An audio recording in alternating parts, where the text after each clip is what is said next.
Mga kasiyasat, bumalik na ang Teresa Magbanwa MRRV 9701 sa Puerto Princesa, Palawan, matapos ang 5 buwan na pagkakaestasyon nito sa pinag-aagawang teritoryo sa West Philippine Sea. Itinatayang may 60 tauhan ng Philippine Coast Guard ang nagugutom at dehydrated sa kanilang pagdaong sa pantalan.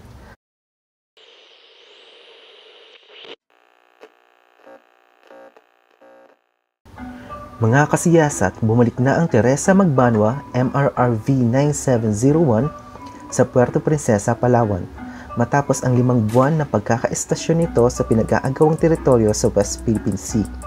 Umuwi ang Teresa Magbanwa nang dahil sa sama ng panahon, kawalan ng pagkain at pagkakasakit ng mga tauhan ng PCG. Isa na rin sa dahilan ay upang ma-repair ang nasabing barko.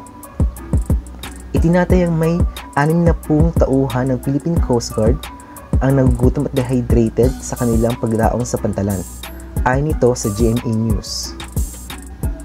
Another will immediately take over. Ito ang pahayag ng National Maritime Council spokesman Alexander Lopez na binanggit ang utos mula sa hepe ng Philippine Coast Guard. Ito ay nararapat lamang na gawin ng ating otoridad upang i-counter ang anumang binabalak ng China sa ating nasasakupang teritoryo matapos ang kanilang panghaharas at pagtambak ng mga patay na corals. Ang Sabina Shoal na tinatawag ding Xianbin Reef ng China at Escoda Shoal naman sa Pilipinas ay matatagpuan lamang sa layong 75 nautical miles or about 140 km mula sa Palawan. Malinaw na nakapaloob ito sa 200 nautical miles exclusive economic zone ng bansa. Sa ibang banda, ayon naman kay Antonio Carpio, former Associate Justice ng Supreme Court ng Pilipinas, patungkol sa West Philippine Sea, ang usapin sa Escoda Shoal ay patungkol sa tagisan kung sino ang unang makakakuha ng natural resources. Hindi lingid sa atin na malapit nang maubos ang gas reserve sa Balampaya at ito ay inaasahan mangyayari sa taong 2027.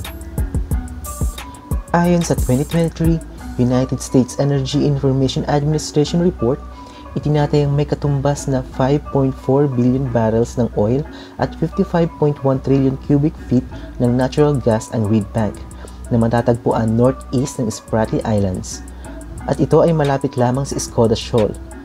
Malaking kawalan sa ating bansa kung mawawala sa atin ang mga nasabing sea features dahil sa likas nitong yaman. Mga kasiyasat, ano ang masasabi ninyo sa pagbalik ng Teresa Magbanwa sa Palawan? Malugod po naming babasahin ang inyong mga komento. Huwag pong kalimutan na i-like ang aming video at mag-subscribe sa aming channel. Maraming salamat po.